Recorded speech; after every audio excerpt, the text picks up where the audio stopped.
दोस्तों स्वागत है आप सभी का मेरे इस खास चैनल बिजनेस फ्रॉम होम में। दोस्तों आज मैं आपके लिए एक बनाने जा रहा हूँ, फूड बिजनेस से रिलेटेड ही टॉपिक है। लेकिन मैं आज खड़ा हूँ लखनऊ शहर, पुराने लखनऊ में। और आप अगर मेरे पीछे देख पा रहे होगे, थोड़ा इस साइड में अगर आप देखोगे तो यहाँ पे आपको ऐतिहासिक घंटाघर दिख जाएगा। मेरे ठीक पीछे आपको जुमा मस्जिद दिख जाएगा। मैं पुराने लखनऊ के अंदर हूँ। और पुराने लखनऊ की सबसे बड़ी खास बात मैं बताऊं कि यहाँ पर एक खास बात है। यहाँ पर पुराने लखनऊ क्या, पूरे लखनऊ में यहाँ चिकन पहना भी जाता है और चिकन खाया भी जाता है। तो दोस्तों उसके साथ साथ सबसे बड़ी बात क्या है कि मैं जिस जगह पे खड़ा हूँ, मैं जिस जगह पे आप कह सकता हूँ मैं जहाँ रहता हूँ, मेरे सराउंडिंग में मतलब लखनऊ के जितने बड़े ब्रांड खाने के लिए, जितने बड़े आउटलेट जिसके बारे में आपने सुना होगा, टुंडे कबाबी हो गए, करीम कबाबी हो गए, मुबीन हो गए, रहीम हो गए, या आप राधे लाल की बात कर लो, या शुक्ला चाट भंडार, बहुत सारे जितने सारे करीब करीब जितने लखनऊ के फेमस, मतलब आप एक तरीके से कहते हो जो भी यहाँ के चटोरे लोग हैं वो सबको इन सब के बारे में सबको पता होता है। या लल्ला बिरयानी की बात कर लो, सब कुछ मेरे मैं जहाँ से खड़ा हूँ उसके सिर्फ और सिर्फ 2 किलोमीटर के रेडियस में है। मैं आपको सिर्फ इसलिए ये बातें बता रहा हूँ क्योंकि मैं खुद एक फूड मतलब बिजनेस ओनर हूँ। मैं क्लाउड किचन चलाता हूँ। उसके अलावा मैं आपको फूड से रिलेटेड बातें बताता हूँ। तो मैं शायद वो एक परफेक्ट आदमी हूँ, क्योंकि मैं खुद फूडी भी हूँ, खुद खाना बनाता भी हूँ, खुद लोगों के लिए खाना मेरा बिजनेस भी मेरे खाने का है।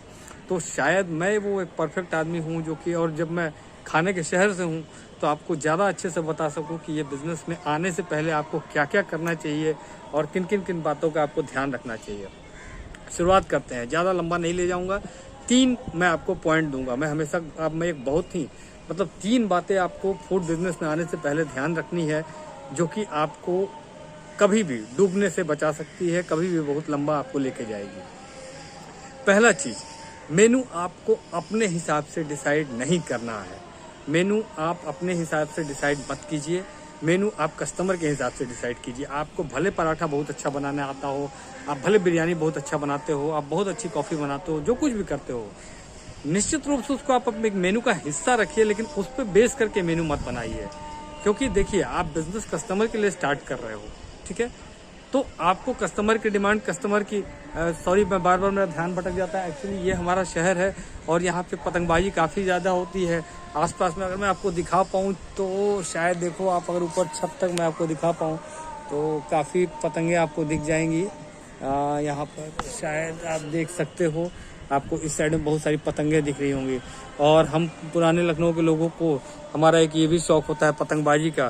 तो रह रहे कि मेरा ध्यान जो है पतंग की तरफ चला जा रहा है। सॉरी, मैं आपको डिस्टर्ब करना नहीं चाह रहा था आप लोगों को, लेकिन खैर। तो मैं ये बता रहा हूँ कि पहली बात तो कि आपको बिल्कुल इस बात का ध्यान रखना है कि आपको मेनू कस्टमर के हिसाब से रखना है, अपने हिसाब से नहीं रखना है। दूसरी बात कि अगर आप फूड बिजनेस में आ रहे हो, अगर क्लाउड किचन में आ रहे हो, यानी कि मतलब अगर आपके पास आउटलेट नहीं है जहाँ पे आप खाना सर्व नहीं करने वाले हो, आप सिर्फ लोगों के लिए मतलब डिलीवरी कर रहे हो या जो कुछ भी कर रहे हो, तो दोस्तों मैं आपको एक बात बताऊँ। बहुत लोग ये कहते हैं कि जोमेटो स्विगी बहुत ज़्यादा कमीशन लेती है, सब कुछ करती है, लेकिन मैं आपको सजेशन ये देता हूँ, वो कमीशन लेती है लेकिन उनको कैसे यूज़ करना है आप इसको सीखिए। आपको देखिए, एक प्लेटफॉर्म मिल रहा है। आप अगर अपना बिजनेस स्टार्ट कर रहे हो तो आपको बिजनेस को एडवर्टाइज करने के लिए पैसा चाहिए, बिजनेस के डिलीवरी के मतलब फूड डिलीवरी करने के लिए आपको पैसा चाहिए, लोगों तक पहुंचने के लिए आपको पैसा चाहिए, बहुत सारी चीज़ें हैं जो कि, लेकिन आप एक कॉस्ट दे रहे होगा 28-30%। मैं कह रहा हूँ कि अगर मान लो कि आप 100 रुपये के खाने में 28-30 रुपये दे भी रहे हो, पहले तो उसको एडजस्ट कर लो। आप कहीं भी देख लो, अगर आप प्राइसिंग के समय में, मतलब ये दूसरा मेरा टॉपिक है, प्राइसिंग ध्यान में रख के रखो और उनको कैसे यूज़ करना है, उस प्लेटफॉर्म से मैं कैसे बेनिफिटेड हो सकता हूँ, मेरे को कितने ज़्यादा उससे पैसे, मैं उनसे ज़्यादा, मैं जितना दे रहा हूँ उससे ज़्यादा मैं क्या ले सकता हूँ। देखिए, बिजनेस का यही फंडा है, मैं कुछ दे रहा हूँ तो मेरे को उससे ज़्यादा चाहिए। देना तो जरूरी है लेकिन उससे लेना भी जरूरी है। तो मैं उनसे क्या ले सकता हूँ, इस बात पर फोकस करना है आपको। तो आप क्या ले सकते हो, तो आप देखो कि कस्टमर के पास हम कैसे पहुँच सकते हैं, और धीरे धीरे करके आप जो है ज़्यादा से ज़्यादा आप जो प्रोडक्ट ऑनलाइन, अगर बहुत सारा प्रोडक्ट आप ऐसे हैं तो कुछ ऐसे प्रोडक्ट आप रखो जिसको कि आप उस ऑनलाइन पे नहीं सेल करते हो, ठीक है? और वो आपका अगर बढ़िया है, मान लो कि आपके यहाँ बिरयानी बहुत अच्छी बनती है, आप बिरयानी बहुत बढ़िया बनाते हो, तो उस चीज़ को आप वहाँ पे या एक उसका अलग है मतलब सेगमेंट ही रख दो, ताकि कस्टमर डायरेक्टली भी आपसे ऑर्डर करे, डायरेक्टली भी। पर जैसे आप कह सकते हो कि हम पार्टी ऑर्डर लेते हैं, इस तरह की चीजें, मतलब डे वन से कुछ ना कुछ तो अपना एक अलग बिजनेस उसमें सेटअप करने पे आप कोशिश करो, फोकस करो, तब आप सर्वाइव करोगे। देखिए प्लेटफॉर्म मिला हुआ है, एक बड़ा बिजनेस कितना मतलब एक रिस्की फैक्टर है कि आप मान लो कि एक फूड बिजनेस स्टार्ट करने को सोच रहे थे, आप कहीं फूड बिजनेस स्टार्ट करने से पहले आपको लगता है चलेगा नहीं चलेगा, और आप यहाँ पे आकर स्टार्ट कर सकते हो।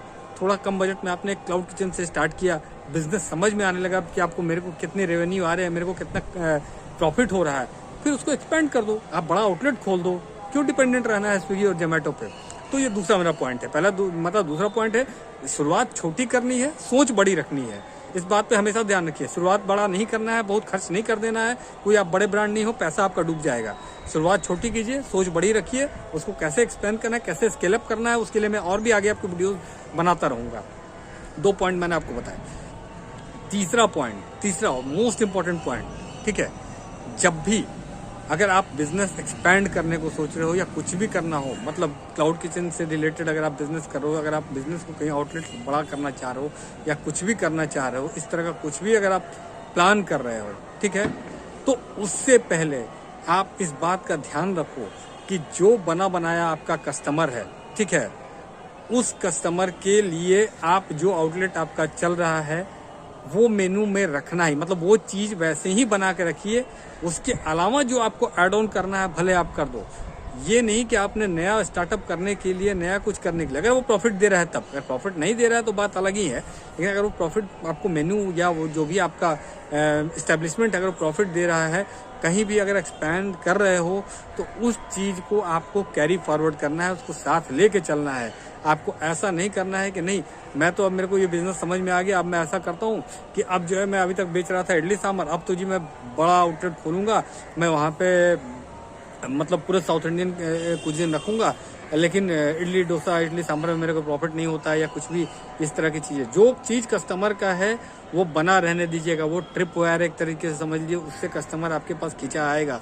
एक ब्रांड को बनने के लिए एक बात समझ लीजिए, दुनिया में या किसी भी शहर में बहुत सारे ब्रांड मतलब रन करते हैं। हर एक फेमस होता है, कहीं के लड्डू फेमस होते हैं तो कहीं की इमरती फेमस होती है, तो कहीं का गुलाब जामुन फेमस होता है, कहीं का समोसा फेमस होता है। सारी चीजें उनकी फेमस नहीं होती हैं, एक ही चीज फेमस होता है, लेकिन कस्टमर उसके चलते उनके पास बार बार जाता है। तो ये चीज आपको ध्यान रखना है कि अगर कोई एक्सपैंड मतलब आप बिजनेस एक्सपैंड कर रहे हो, एक्सपेंशन कर रहे हो, कहीं जा रहे हो, तो जो चीजों से आपका कस्टमर जुड़ा हुआ है उसमें कोई चेंजेस मत कीजिए। जो चीज है चलने दीजिए, भले उसका एक नया वेरिएंट आप ला दीजिए, कुछ चीज बात अलग कर दीजिए, लेकिन उस पर एक्सपेरिमेंट मत कीजिए। और जब भी कोई भी, ये 3 के अलावा मैं आपको एक टिप दे रहा हूँ, क्लाउड किचन का मेनू बना रहे हैं या फूड डिलीवरी बिजनेस का, एक बहुत बड़ा जो कि हर बड़े मतलब ब्रांड यूज करते हैं, उस चीज को आप जरूर यूज कीजिएगा। ट्रिप वायर प्रोडक्ट एक आपके पास होना चाहिए, एक ऐसा प्रोडक्ट जो मेनू में आपके सबसे सस्ता हो, प्रॉफिट उसमें कम से कम हो, प्रॉफिट ना भी हो कोई बात नहीं, लेकिन लॉस नहीं होना चाहिए, वो चीज़ आपके अंदर होना चाहिए। आने वाला टाइम, अभी सर्दियों का टाइम आ रहा है, हो सकता है कि वो चीज़ मोमोज हो सकता है कि आप फ्री चाय कर लो, ठीक है, मतलब हर डिश के साथ चाय फ्री कर दो, कोई भी चीज़, कोई एक चीज़ आपकी ऐसी होनी चाहिए जो ट्रिप वायर हो, जो कस्टमर को इंटरेक्ट करे। कस्टमर देखिए, अगर आपने मोमोज, अगर छोटा 4 मोमोज या 5 मोमोज का पैक आपने 49 में डाल भी दिया, कस्टमर उसको डायरेक्ट ऑर्डर नहीं कर पाएगा, क्योंकि वो मिनिमम ऑर्डर तो वो कहते हैं कि 99 या 100 से ऊपर ही ऑर्डर होना चाहिए, तो वो बाकी चीज़ें तो साथ में ऑर्डर करेगा ही, लेकिन वो चीज़ को आप मिनिमम प्राइस पे रखिए। आप कुछ भी रख सकते हो, टी रख सकते हो, ठंड के दिन आ रहे हैं, मोमोज रख सकते हो, कोई समोसा अगर है या कोई भी चीज़ इस तरह की आपको जो समझ में आती है वो प्रोडक्ट आप ला सकते हैं। फ्रेंच फ्राई बहुत अच्छा एक ऑप्शन है, फ्रेंच फ्राइज को जो है आप रख सकते हो, उससे बच्चे अट्रैक्ट हो सकते हैं। बर्गर को एक बर्गर मतलब अगर पूरी बर्गर की रेंज आप बेच भी रहे हो, तो एक बर्गर ऐसा रखना है जो मिनिमम प्राइस पे हो, कम से कम रेट पे बर्गर हो, ऐसा आपको करना है। बॉस, जितनी चीज़ें मैंने बताई हैं, अगर आप इसको फॉलो कर लोगे, आपको फूड बिजनेस का किंग बनने से कोई नहीं रोक सकता है, आप कर जाओगे। और एक मोस्ट और इम्पोर्टेंट बात कह रहा हूँ, जो लोग इस बिजनेस में बहुत जल्द पैसा कमाने के लिए आना चाहते हैं, उनको मेरी खास रिक्वेस्ट है कि प्लीज़ इस बिजनेस में जल्द पैसा बनाने के लिए मत आइए। पहले यहाँ पे नाम बनता है, फिर यहाँ पैसा कमाते हैं, ठीक है। उम्मीद करता हूँ आज का वीडियो आपको पसंद आया होगा। आगे भी इसी तरह के मजेदार वीडियो के लिए मेरे चैनल को सब्सक्राइब कर दीजिए, लाइक बटन दबा दीजिए और साथ के साथ बेल आइकन प्रेस कर दीजिएगा, जिससे आने वाले समय में आपको और अच्छे वीडियोज़ में दिखाता रहूँ। मिलता हूँ दोस्तों नवाबे को शहर लखनऊ से। मैं Satyam Srivastava. Thank you. Have a nice day.